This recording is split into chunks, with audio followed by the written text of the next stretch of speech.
Breaking, this Caitlin Clark story has the entire WNBA talking. And when I say the entire WNBA, I mean everyone. Players, coaches, executives, owners, former legends, current stars, rookies, veterans. Even the people who work behind the scenes in the front offices are whispering about this one. Because this isn't just another game. This isn't just another highlight. This isn't just another controversy about a hard foul or a trash-talking moment. This is something completely different. This is a story that has been buried for months. A story that involves secret meetings, backroom deals, and a power struggle that could reshape the entire future of women's professional basketball. And now, finally, it's all coming out. We've obtained exclusive information from sources inside the league. Information that the WNBA's top executives have been desperately trying to keep hidden. Information that involves some of the biggest names in the sport, names you would never expect to be part of something like this. What we're about to tell you will shock you. It will make you angry. It will make you question everything you thought you knew about the WNBA and its treatment of its biggest star. Because here's the truth, Caitlin Clark isn't just fighting opposing teams. She's fighting the league itself. And this latest revelation proves it. We're talking about a coordinated effort from the highest levels of the WNBA to control Clark's narrative, limit her influence, and prevent her from becoming the face of the league. But that's not even the craziest part. The craziest part is what happened when Clark's team found out. The counter-attack. The secret recordings. The legal threats. The ultimatums. It's the kind of drama you'd expect from a Hollywood movie, but it's happening right now, in real time, in the WNBA. So buckle up. Because this story is going to blow your mind. Let's get into it. It was a sweltering afternoon in late July. The WNBA's annual Board of Governors meeting was taking place in a private conference room at a luxury hotel in New York City. On the surface, it was a routine meeting. Budgets. Scheduling. Marketing initiatives. The usual boring stuff that keeps a league running. But behind closed doors, something very different was happening. According to multiple sources who were in that room, and who have agreed to speak on condition of anonymity, a significant portion of the meeting was dedicated to one topic, Caitlin Clark. And what was said in that room has never been fully revealed, until now. Sources tell us that several team owners expressed concern about Clark's growing influence. They worried that she was becoming too big for the league. That her brand was overshadowing the league's brand. That she was getting more attention than the WNBA itself. One owner reportedly said, "She's bigger than the league right now. That's a problem. What happens if she gets hurt? What happens if she decides to leave? We've built our entire marketing strategy around her, and that's dangerous." Another owner, who had been a vocal supporter of Clark in public, reportedly said something very different behind closed doors: "We need to control her. We need to make sure she understands that she works for us, not the other way around." The room reportedly went silent. No one wanted to say what everyone was thinking, that the league was afraid of its own superstar. But then came the moment that changed everything. A senior executive, someone with direct authority over marketing and player relations, reportedly stood up and said, "I've been in contact with her agent. We've made it clear that the league expects her to be more cooperative. She needs to do more league events. She needs to promote other players. She needs to stop acting like she's above the game."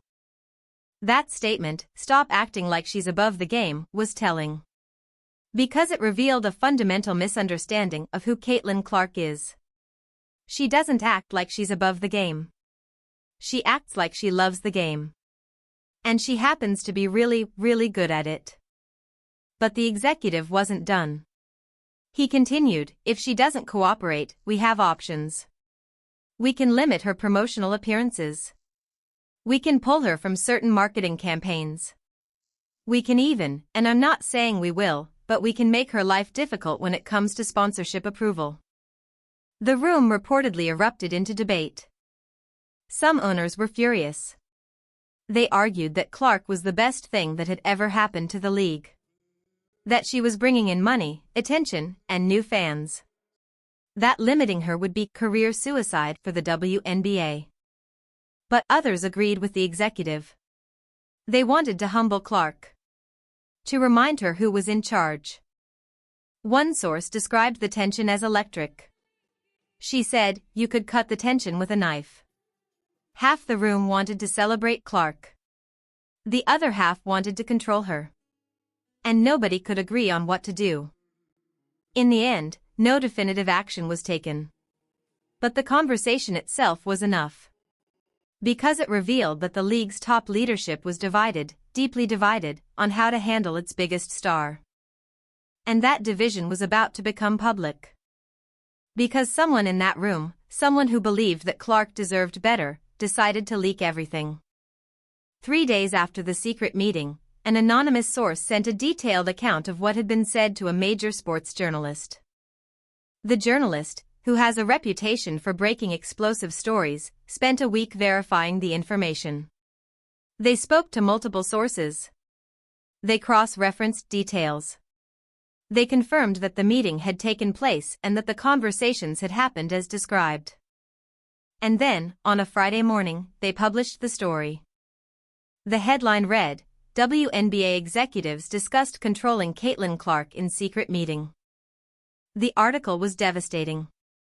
It detailed the owner's concerns, the executive's threats, the debate over whether to humble Clark, the fear that she was becoming bigger than the league. Within hours, the story had gone viral. Social media exploded. Fans were outraged. Analysts were shocked. And the WNBA was scrambling to respond. The league issued a statement denying that any negative conversations had taken place. They said the meeting was productive and focused on growing the league. They insisted that they fully supported Clark and that any suggestion otherwise was false and misleading. But the damage was done. Because the sources had provided evidence, documents, notes, and even a partial recording of the meeting. The recording was the most damaging piece of evidence. In it, you could clearly hear the executive's voice, "She needs to be more cooperative. We have options. We can make her life difficult." That clip spread across the internet like wildfire. It was played on every sports network. It was shared millions of times on social media. It became the defining moment of the entire controversy. Clark's team, which had been quietly monitoring the situation, immediately went into action. They released a statement of their own. "Caitlin Clark has always been a team player. She has participated in every league event, every promotional campaign, and every media obligation asked of her. She has never once acted like she was above anything. These allegations are false, deeply offensive, and a clear attempt to undermine her success." But behind the scenes, they were doing much more than issuing statements.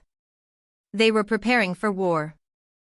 They hired additional legal counsel. They began gathering evidence of their own. They reached out to other players, including some veterans, to gauge whether they had experienced similar treatment. What they found was alarming. Several players, including some of the league's biggest names, confirmed that they had been warned not to get too close to Clark. They had been told that associating with her could damage their relationships with the league office. They had been encouraged to distance themselves from her both on and off the court. It was a coordinated campaign. Not just to control Clark, but to isolate her. And when that information was leaked, the WNBA's credibility took another massive hit. The leaks didn't just expose the front office. They ignited a players' revolt.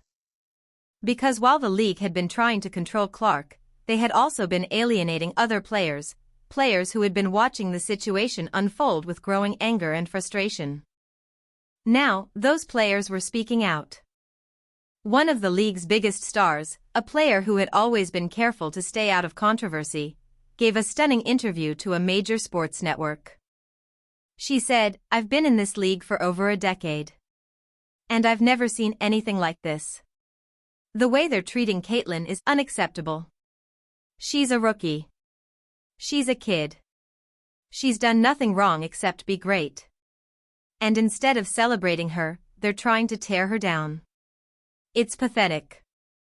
Another all-star player, someone who had been publicly critical of Clark in the past, surprised everyone by defending her. She said, "I've had my issues with Caitlin. We all have. She's competitive. She talks trash. She plays with swagger. But that's what makes her great. And she's done more for this league in one season than most of us have done in our entire careers. That's not opinion, that's fact. And the people in charge need to recognize that." Even some former players, legends of the game, weighed in. One Hall of Famer tweeted, "I played in an era when we had to fight for everything. Respect. Money. Attention. We fought for it. And now, the WNBA is trying to take that same fight to Caitlin Clark. But here's the thing, she's not fighting for herself. She's fighting for everyone. Every player in this league benefits from her success. And they need to remember that." The veteran who had started the controversy in the previous video, the one who had called Clark exhausting, issued a surprising statement, "I want to clarify something. I have nothing against Caitlin Clark. She's a phenomenal player. My frustration was with the media, not with her. And after learning about the secret meetings, I'm honestly disgusted. The league should be building her up, not tearing her down." That statement was a turning point. Because it showed that even Clark's critics were starting to side with her against the league. The players' revolt was real. And it was growing. Several players reportedly organized a private meeting to discuss their next steps. They talked about issuing a collective statement. They talked about demanding a meeting with the league's top executives. Some even talked about sitting out games in protest. It was a full-scale rebellion. And the league had no idea how to handle it. Because the players were united in a way they had never been before. They weren't just defending Clark, they were defending each other. They were saying, if the league can do this to her, they can do it to any of us.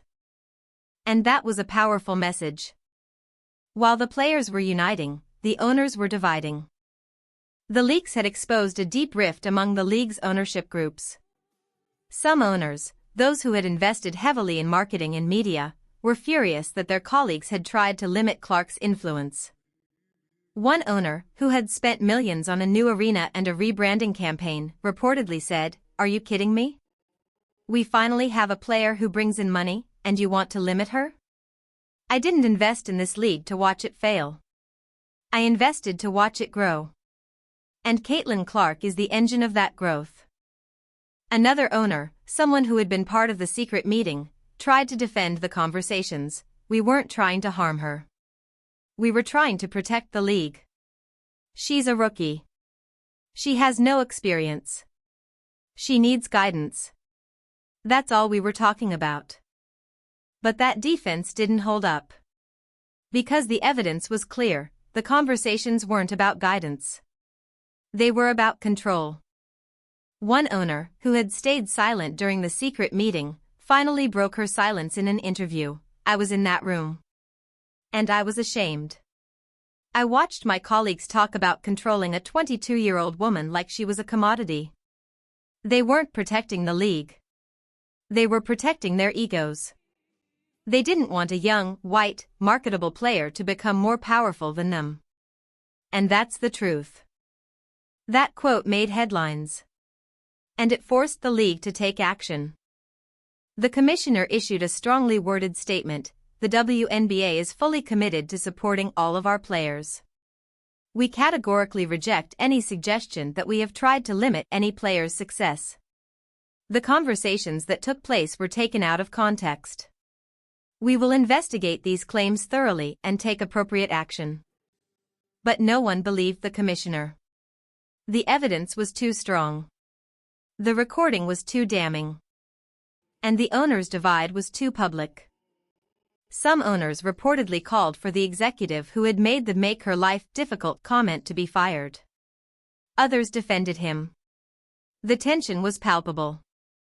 Meanwhile, Clark's team continued to apply pressure. They threatened legal action if the league didn't publicly acknowledge what had happened and commit to protecting Clark's rights going forward. The league was cornered. And they knew it. So where does the WNBA go from here? The leaks. The secret meetings. The players' revolt. The owners' divide. It all adds up to one thing: the WNBA is at a crossroads. And the path they choose will define the league for decades to come. If they continue to try to control Clark, they will lose. They will lose her trust. They will lose the trust of other players. They will lose the trust of fans. And they will lose the money and attention that Clark brings. But if they embrace her, truly embrace her, they have a chance to build something incredible. Because Clark isn't just a player. She's a movement. She's a symbol of what women's basketball can be: exciting, popular, profitable, and culturally significant. And the league can either be part of that movement or be left behind by it. The signs are encouraging. The commissioner's statement, while tepid, was a start. Some of the owners who were part of the secret meeting have apologized privately. The executive who made the controversial comment is reportedly on thin ice. But action is needed. Not just words. The league needs to publicly commit to treating all players equally. They need to stop trying to control their stars and start supporting them. They need to recognize that Clark's success is the league's success, and act accordingly. Clark herself, as always, is focused on basketball. She's not getting distracted by the drama. She's not engaging in the politics. She's just playing and winning. And that, ultimately, is her superpower. Because while the league fights among itself, Clark is building her legacy. Game by game. Record by record. Highlight by highlight. And when her career is over, she'll be remembered as one of the greatest to ever play. Not because the league supported her, but because she succeeded despite them.